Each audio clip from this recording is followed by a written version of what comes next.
So good morning guys. तो चलिए start करते हैं आज के यानी कि 10 जनवरी के इंपॉर्टेंट करंट अफेयर्स को। देखिए पहला प्रश्न क्या है। हाल ही में जारी टॉप 10 वैश्विक हवाई अड्डों की सूची में शामिल होने वाला एकमात्र हवाई अड्डा कौन सा है? तो आंसर होगा चेन्नई एयरपोर्ट।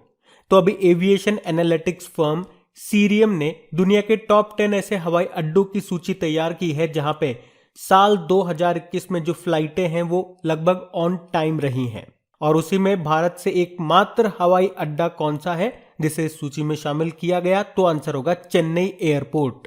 चेन्नई एयरपोर्ट इस लिस्ट में 8वें स्थान पे रहा है। टॉप पे कौन है? टॉप पे यूएसए का मियामी एयरपोर्ट है।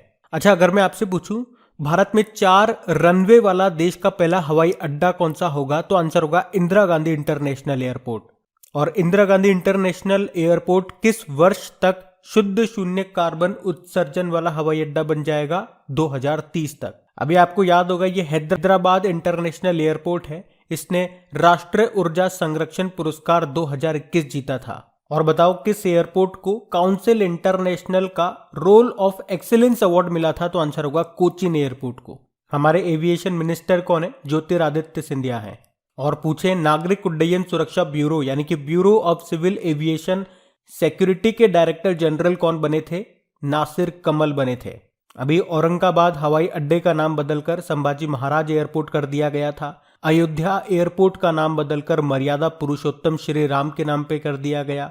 जेवर ग्रीनफील्ड एयरपोर्ट को नोएडा इंटरनेशनल एयरपोर्ट कहा जाएगा। और 2021 में जो sky tracks world airport award और रैंकिंग आई थी उसमें भारत का सर्वश्रेष्ठ एयरपोर्ट कौन सा था? दिल्ली एयरपोर्ट यानी कि इंदिरा गांधी इंटरनेशनल एयरपोर्ट, जो इस लिस्ट में पूरे वर्ल्ड में देखोगे तो 45 नंबर पे था। टॉप पे था कतर का हमाद इंटरनेशनल एयरपोर्ट। चलो बताओ गोपीनाथ बारदोलाई एयरपोर्ट कहां पर है? असम में है। गोपीनाथ बारदोलाई आधुनिक असम का संस्थापक इनको कहा जाता है।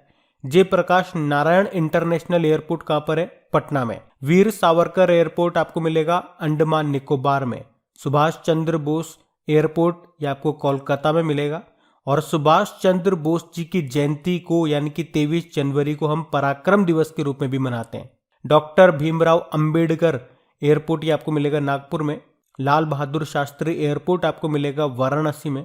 चौधरी चरण सिंह एयरपोर्ट आपको मिलेगा लखनऊ में। और बिरसा मुंडा एयरपोर्ट ये आपको रांची में मिलेगा और इनके नाम पे स्टेडियम बन रहा है उड़ीसा में। उड़ीसा के राउरकेला में, जो कि भारत का सबसे बड़ा हॉकी स्टेडियम है। अभी हरियाणा का जो हिसार एयरपोर्ट है उसका नाम महाराजा अग्रसेन के नाम पे कर दिया गया। तो ये पॉइंट्स आप ध्यान रखना बढ़ते आगे। और हाँ गाइस, अनअकैडमी आपके लिए लेकर के आया है बढ़िया बैचेस ताकि आपकी तैयारी हो एकदम पक्की। तो आज ही सब्सक्राइब करें अनअकैडमी प्लस और पाएं अंकुश लांबा, आशीष अरोड़ा, निमिषा बंसल और इंडिया के और भी टॉप एडुकेटर्स एक ही प्लेटफॉर्म पर। देखो आपको बैचेस बिल्कुल बेसिक से लेके बिल्कुल हाई लेवल तक मिल जाएंगे। और जितने भी बैचेस हैं, जितने भी कोर्सेज हैं, उनमें आपको डेडिकेटेड डाउट सेशंस भी मिलेंगे। तो ये एक ऐसा मौका है जहां पे आप एडुकेटर्स के साथ लाइव इंटरेक्ट करके अपने डाउट्स को क्लियर कर सकते हैं। और इसी सब्सक्रिप्शन में आपको मॉक टेस्ट भी मिलेंगे डिटेल्ड एनालिसिस और एक्सप्लेनेशन के साथ। तो अगर आप बैंक एग्जाम की तैयारी कर रहे हैं तो ये सही मौका है इस अपॉर्चुनिटी का लाभ उठाने का। और देखिए जितने भी अपकमिंग बैचेस हैं उनकी लिस्ट आपको स्क्रीन पर दिख रही होगी। और हाँ, सबसे इंपॉर्टेंट बात, जल्दी प्लस सब्सक्रिप्शन की फीस बढ़ा दी जाएगी। और हाँ, बिना कोई वक्त जाया कीजिए सब्सक्राइब करें अनअकैडमी प्लस पर और इस मौके का फायदा उठाएं। तो करना क्या है, बेसिकली बिना कोई देरी किए जाइए और अनअकैडमी प्लस का सब्सक्रिप्शन ले लीजिए। और हाँ, सबसे इंपॉर्टेंट बात, मेरा कोड इस्तेमाल करना मत भूलिएगा। कौन सा? क्रैक एग्जाम 10, क्योंकि इसे यूज करते ही आपको 10% का इंस्टेंट डिस्काउंट मिल जाएगा। आपकी फीस कम हो जाएगी। तो जितने भी इंपॉर्टेंट लिंक्स हैं आपको नीचे डिस्क्रिप्शन में मिल जाएंगे, वहां जाकर के आप इसे चेक कर सकते हैं और इनका फायदा उठा सकते हैं। फिर बताइए, हाल ही में शादी की उम्र पर 31 सदस्यीय संसदीय पैनल में शामिल एकमात्र महिला सांसद का नाम क्या है? तो आंसर होगा सुष्मिता देवी। तो महिलाओं के लिए शादी की कानूनी उम्र बढ़ाने के लिए एक विधेयक लाया गया था जिसमें उसे 18 से 21 वर्ष किया गया था। हम लोगों ने पढ़ा भी था। तो उस विधेयक की जांच करने के लिए कि क्या वो सही है, उसके लिए 31 संसदीय सदस्यों का एक पैनल बनाया गया है और केवल एक ही महिला सांसद उसमें सदस्य रही है जिनका नाम आपके एग्जाम पॉइंट ऑफ व्यू से इंपॉर्टेंट रहेगा। क्या नाम है उनका? सुष्मिता देवी। तो बाल विवाह संशोधन विधेयक 2021 में लोकसभा में पेश किया गया था और महिलाओं पर संसदीय स्थायी समिति को भेजा गया था। अच्छा, अगर आपसे पूछे महिलाओं की शादी की उम्र को 18 से 21 वर्ष करने के लिए किस समिति का गठन किया गया था? जया जेटली टास्क फोर्स का। अच्छा, अगर नुपुर कुलश्रेष्ठ की बात करेंगे तो इंडियन कोस्ट गार्ड फोर्स की ये पहली महिला डीआईजी बनी थी। और अलका मित्तल ओएनजीसी की पहली महिला सीएमडी बनी है। Alka Upadhyay national highways authority of India के भी अध्यक्ष बनी थी ये। कुछ और नाम मैं आपसे पूछूं, जैसे कि जूलॉजिकल सर्वे ऑफ इंडिया की पहली महिला निदेशक कौन बनी, तो आंसर होगा धृति बनर्जी। बॉर्डर रोड ऑर्गेनाइजेशन की पहली महिला कमांडिंग ऑफिसर कौन बनी थी? वैशाली हिवासे बनी थी। इंडियन माउंटेनियरिंग फाउंडेशन की पहली महिला प्रेसिडेंट कौन बनी? हर्षवंती बिष्ट। और नेस्कॉम की पहली महिला चेयरपर्सन का नाम क्या है? रेखा मेनन है। अभी असम पुलिस की पहली महिला महानिदेशक इंस्पेक्टर जनरल बनी है वायलेट बरुआ। और असम की पहली महिला वित्त मंत्री फाइनेंस मिनिस्टर बनी है अजंता नियोग। तो ये नाम भी ध्यान रखना। बढ़ते आगे। फिर बताइए, हाल ही में किसे कृषि लागत और मूल्य आयोग के अध्यक्ष के रूप में नियुक्त किया गया है? तो आंसर होगा विजय पॉल शर्मा को। तो अभी केंद्र ने विजय पॉल शर्मा को कृषि लागत और मूल्य आयोग के अध्यक्ष के रूप में पुनः नियुक्त किया गया है। यानी कि ये पहले भी थे और वापस से इनको अपॉइंट कर दिया गया। बाकी जी अशोक कुमार, अभी राष्ट्रीय क्लीन गंगा मिशन का इन्हें डायरेक्टर जनरल बनाया गया। और वीएस पठानिया यानी कि Virendra Singh Pathania Indian coast guard के 24वें प्रमुख बने। और विनय कुमार त्रिपाठी रेलवे बोर्ड के अध्यक्ष और सीईओ बने ये। अच्छा, मुझे बताओ केवीआईसी खादी व ग्रामोद्योग आयोग के अध्यक्ष का नाम क्या है? मैंने आपको याद करवाया था। इन दोनों का नाम मिलता जुलता है, तो दोनों का नाम याद रखो आप। एक का नाम आते दूसरे का नाम ऑटोमेटिक बोलो। हम बढ़ते आगे। फिर बताइए, हाल ही में प्रवासी भारतीय दिवस ये कब मनाया गया? तो आंसर होगा 9 जनवरी को। तो हर साल 9 जनवरी को प्रवासी भारतीय दिवस के रूप में मनाया जाता है। और क्यों मनाते हैं 9 जनवरी को? क्योंकि 9 जनवरी 1915 को महात्मा गांधी जी दक्षिण अफ्रीका से भारत लौटे थे। उन्हें महानतम प्रवासी की उपाधि भी प्राप्त है। और मैं आपको बता दूं, 9 जनवरी को हम गुरु गोविंद सिंह जी की जयंती भी मनाते हैं, जिसे प्रकाश पर्व के रूप में जाना जाता है। वे सिखों के 10वें गुरु थे। तो अभी जनवरी में कौन कौन से इंपॉर्टेंट डे हमने मनाए? 1 जनवरी को डीआरडीओ दिवस मनाया था, 64वां डीआरडीओ दिवस। 1 जनवरी को वैसे ग्लोबल फैमिली डे भी होता है। फिर उसके बाद 4 जनवरी को हमने वर्ल्ड ब्रेल डे के रूप में मनाया था। और अब ये प्रवासी भारतीय दिवस मना रहे हैं 9 जनवरी को। ध्यान रखना ये। बढ़ते आगे। फिर बताइए, हाल ही में एलआईसी डीजी जोन का उद्घाटन कहां पे किया गया? तो आंसर होगा मुंबई में। तो अभी एलआईसी ने अपने ग्राहकों के लिए अपनी बिक्री और सेवाओं को बढ़ाने के लिए मुंबई के बांद्रा कुर्ला कॉम्प्लेक्स में डीजी जोन का उद्घाटन किया है। तो निगम डीजी जोन परिसर में स्थापित कियोस्क के माध्यम से अपने उत्पादों और सेवाओं के संबंध में जानकारी प्रदान करेगा ये। और ग्राहक डीजी जोन में ऑनलाइन पॉलिसी खरीद सकते हैं, प्रीमियम का भुगतान कर सकते हैं और भी कई अन्य सेवाओं का लाभ उठा सकते हैं। देखो, एलआईसी की बात करेंगे, स्थापना होती 1956 में। हेडक्वार्टर मुंबई में है और इसके अध्यक्ष है एमआर कुमार। अभी इसने आरोग्य रक्षक स्वास्थ्य बीमा योजना को शुरू किया था और 2 मोबाइल एप्लीकेशंस इन्होंने लॉन्च की थी। एक का नाम है आनंद, जो एजेंटों के लिए थी, और एक का नाम है प्रगति एप्लीकेशन। अभी इसने धन रेखा योजना भी शुरू की थी। अच्छा, आनंद की फुल फॉर्म क्या हो गई? आत्मनिर्भर agent new business digital application. और प्रगति की फुल फॉर्म क्या हो गई? Performance review application growth and trend indicator. तो ये ध्यान रखना। बढ़ते आगे। बताइए, हाल ही में पंजाब का नया पुलिस महानिदेशक किसे नियुक्त किया गया? तो आंसर होगा वीके भावरा को। तो अभी पंजाब सरकार ने आईपीएस ऑफिसर वीके भावरा को नया पुलिस महानिदेशक यानी कि डीजीपी नियुक्त किया है।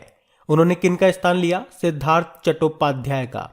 बाकी विक्रम मिश्री अभी डेप्यूटी नेशनल सिक्योरिटी एडवाइजर बने। वैसे नेशनल सिक्योरिटी एडवाइजर राष्ट्रीय सुरक्षा सलाहकार हमारे कौन है? अजित डोभाल। अतुल कुमार गोयल पंजाब नेशनल बैंक के एमडी सीईओ बने।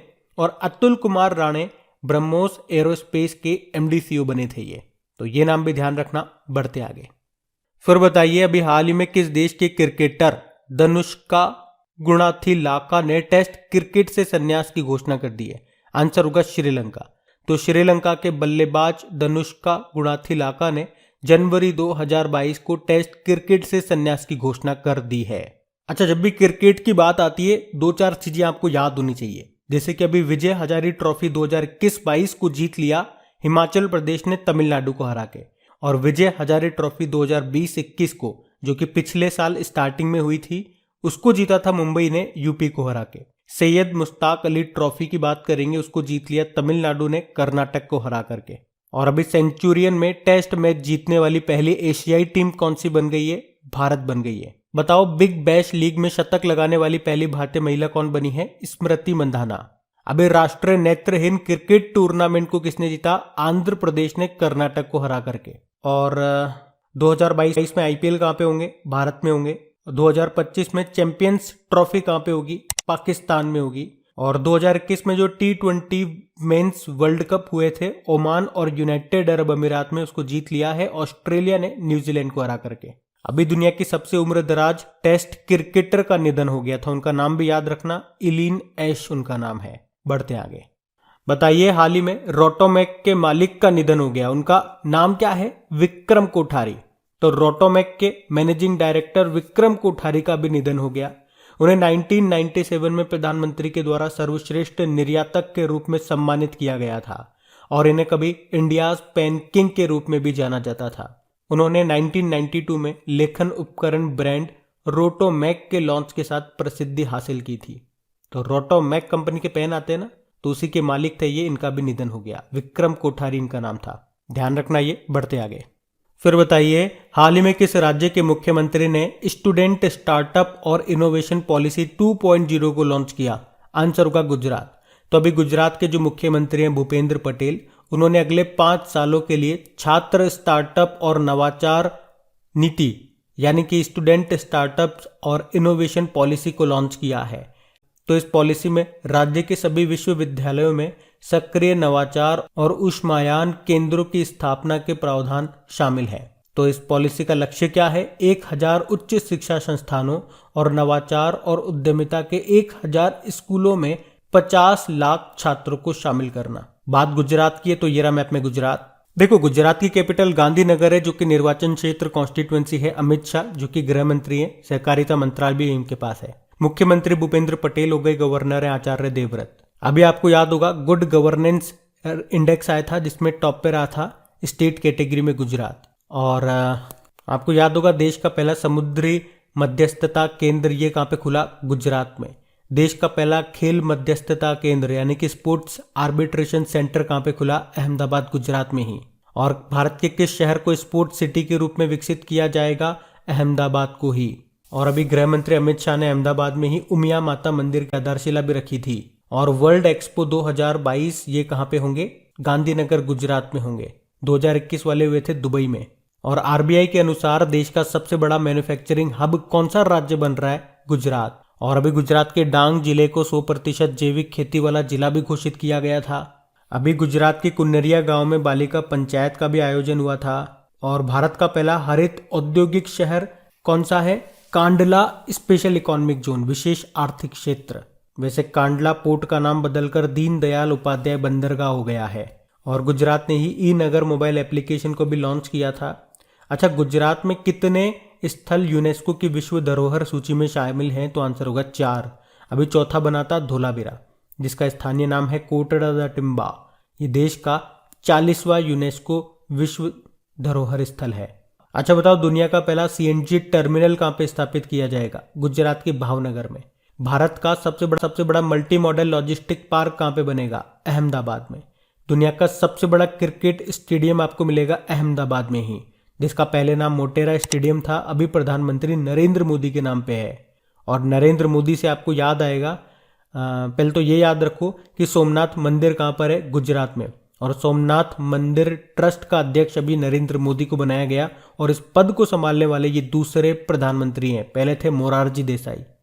अभी ड्रैगन फ्रूट का नाम भी बदल दिया गुजरात ने, और क्या रख दिया? कमलम कर दिया। भारत का पहला डायनासोर पार्क व म्यूजियम आपको गुजरात में मिलेगा, गुजरात के महिसागर जिले में। तो ये सभी पॉइंट ध्यान रखना आप। बढ़ते आगे। चलिए बताइए हाल ही में किस देश में अभी कोविड-19 के एक नए वेरिएंट B.1.642.0 या IHU की पहचान की गई? तो आंसर होगा फ्रांस में। तो कोविड-19 का एक नया वेरिएंट मिला B.1.642.0। कहां पाया गया? फ्रांस में, फ्रांस के मार्शलेस शहर में। और इसे नाम दिया गया IHU। अभी आपको पता है एक नया वेरिएंट आया था ओमिक्रॉन, जिसको नाम दिया B.1.1.529। कहां से आया? साउथ अफ्रीका से। अच्छा, कप्पा वेरिएंट कौन सा है? B.1.617.1। और डेल्टा वेरिएंट कौन सा है? B.1.617.2। अच्छा बताओ, बच्चों को टीकाकरण करने वाला पहला देश कौन सा बना था? क्यूबा। क्यूबा, जिसे चीनी का कटोरा भी कहा जाता है, इसकी कैपिटल हवाना है। और 100% टीकाकरण यानी कि दोनों डोज वाला पहला यूनियन टेरिटरी बना था कौन सा? अंडमान निकोबार। पहला राज्य बना हिमाचल प्रदेश। पहला जिला बना हिमाचल प्रदेश का किन्नौर जिला। और पहला गांव बना जम्मू कश्मीर का वेयान गांव।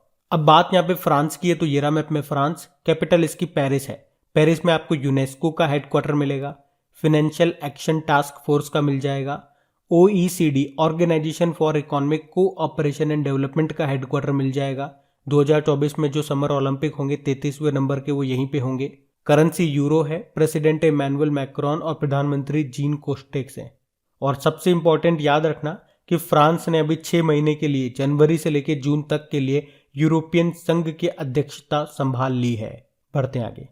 फिर बताइए, हाल ही में किस स्पेस एजेंसी ने अंतरिक्ष में दुनिया का सबसे शक्तिशाली टेलीस्कोप लॉन्च किया है? तो आंसर होगा नासा ने। तो इस टेलीस्कोप का नाम क्या रखा है? James Webb space telescope. और अभी इसे नासा ने लॉन्च किया है। यह अब तक का सबसे शक्तिशाली अंतरिक्ष दूरबीन और हबल टेलीस्कोप का उत्तराधिकारी है। देखो, नासा मतलब होता है national aeronautics and space administration. स्थापना होती है 1958 में। हेडक्वार्टर इसका वॉशिंगटन DC में है। और इसके नए एडमिनिस्ट्रेटर प्रशासक का नाम है बिल नेल्सन। 14th नंबर के हैं ये। अच्छा बताओ, नासा की कार्यवाहक प्रमुख कौन रह चुकी है? भारतीय मूल की भव्या लाल। और अभी नासा के अंतरराष्ट्रीय वायु और अंतरिक्ष कार्यक्रम को पूरा करने वाली पहली भारतीय बनी कौन? जाह्नवी डांगेती। इसी तरह से नासा का एक पार्कर सोलर प्रोब के बारे में आपने सुना होगा। इतिहास में पहली बार सूर्य के कोरोना को इसने छुआ था। कोरोना मतलब सूर्य का जो बाहर का जो वायुमंडल, कोरोना मतलब सूर्य के बाहर की जो परत होती है, उसकी बात हो रही है। नासा ने दुनिया का पहला डार्ट मिशन भी लॉन्च किया था। डार्ट मतलब हो गया डबल एस्टेरॉयड रिडायरेक्शन टेस्ट। और इसरो और नासा मिलकर के निसार उपग्रह भी बना रहे हैं, जिसे 2023 में लॉन्च किया जाएगा। यहाँ पे निसार का मतलब हो गया NASA ISRO synthetic aperture radar.